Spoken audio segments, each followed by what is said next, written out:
Yeah, how do you guys think this is because going to go? because I'm looking at this matchup. We see two teams very, very differently built. One has a true scoring point guard and a ball distributor and facilitator center in the Nuggets.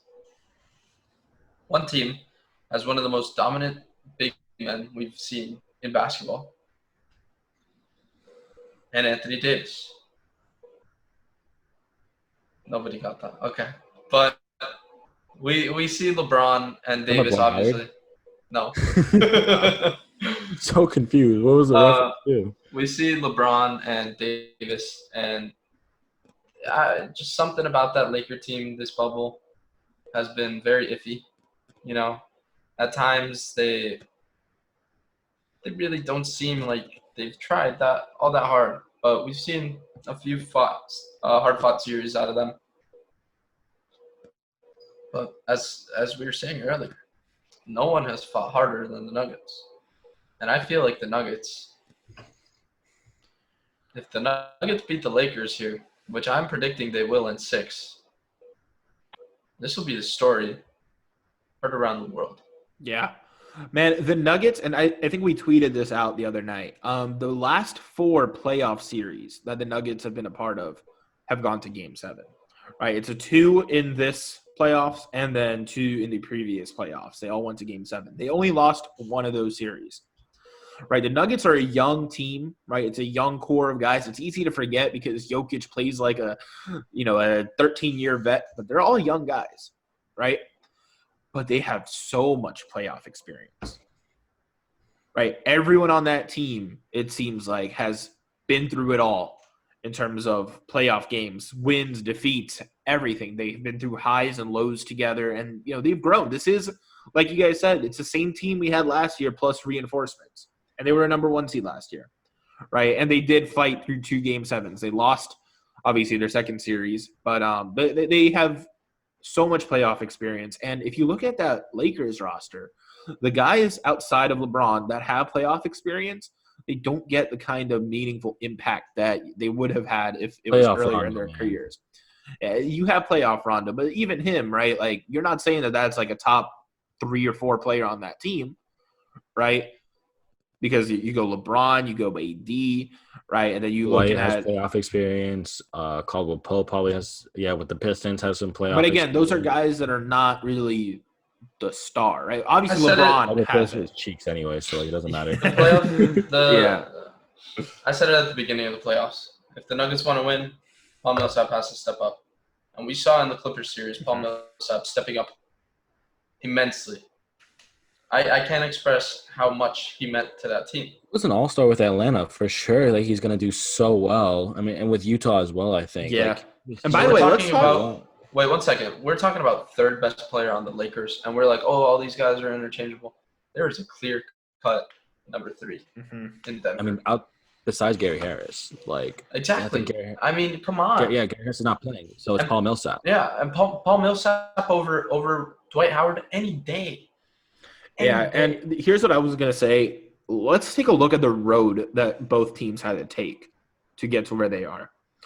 The Lakers, yeah, they struggled a little bit against the Blazers when the playoffs first started. They had to figure themselves out a little bit, but that's also when Rondo wasn't on the team, and there's a few things going on then, and they just walked right by the Rockets like it was nothing. Mm. Right, they've been waiting and waiting for the game 7 battle to end. Let's look at what the Nuggets have done.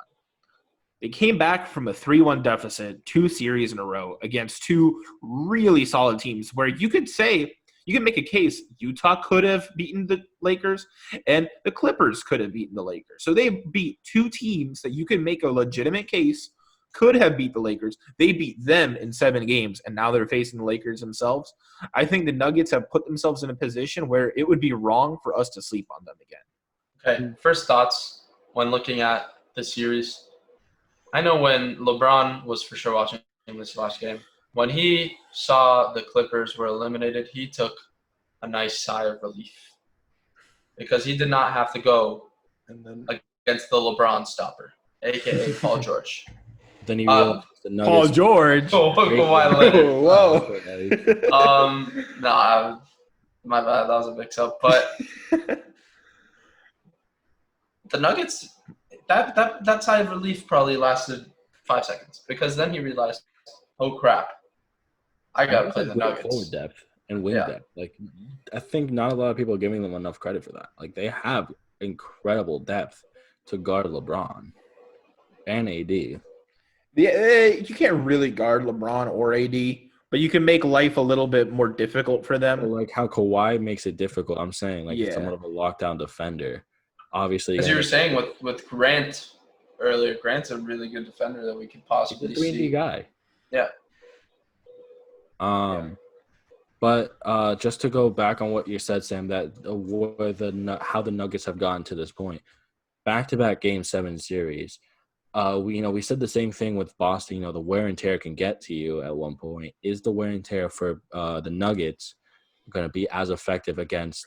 Is going to be the same? Is going to be the same issue that we might see against the Celtics? No.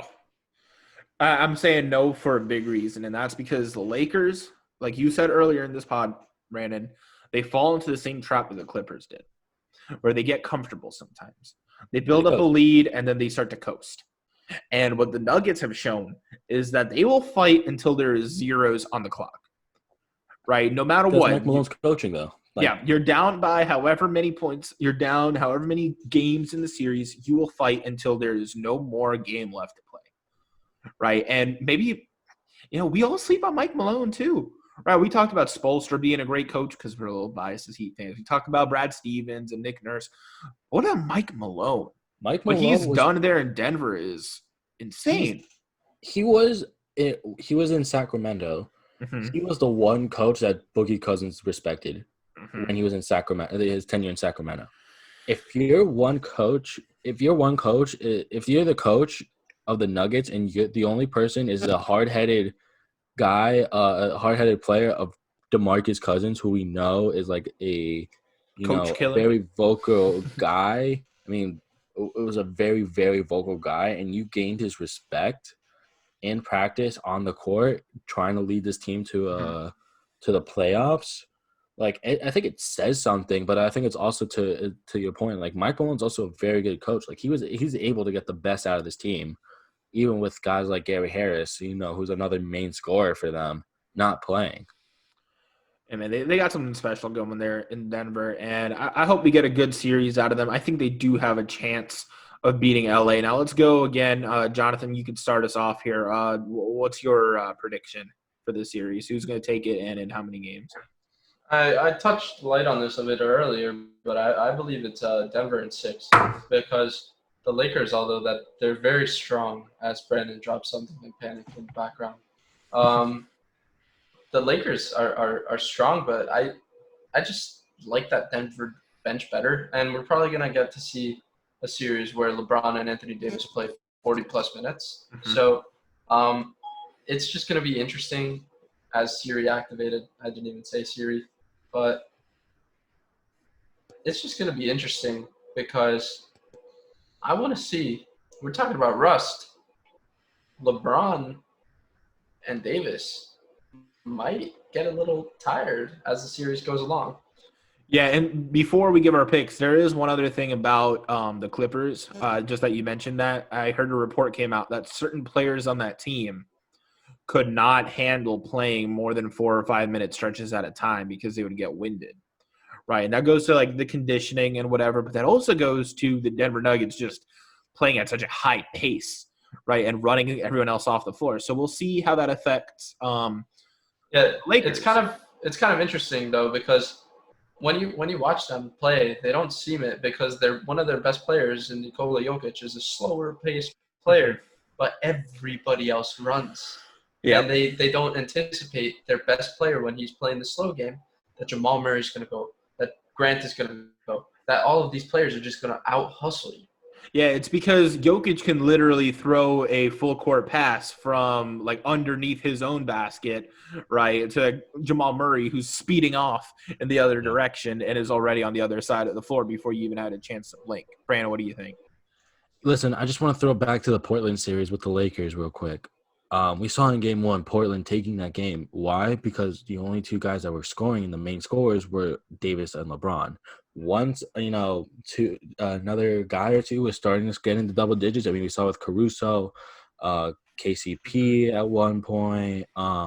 Just quickly going through this when we go, and then Kuzma. Yeah, with the Lakers, it's always about who else other than those dynamic it's duo. always, but they haven't been able to rely. But I think throughout the playoffs, and I think throughout the bubble as well, it showed like they can't rely on that supporting cast as much as maybe the Nuggets can. And I think the big key here is who supporting cast is going to do better, because we already know the stars are going to do well. LeBron and AD and Murray and Jokic, they're going to perform. They're going to play, and they're going to do really well. I think it's now going to come down to supporting cast and whose supporting cast can outscore the other one. And I think it's going to go to the Nuggets in this one. I think the Nuggets have a tremendous supporting No cast. way we all take Nuggets. I mean, listen, I thought I was being like a sneaky pick here.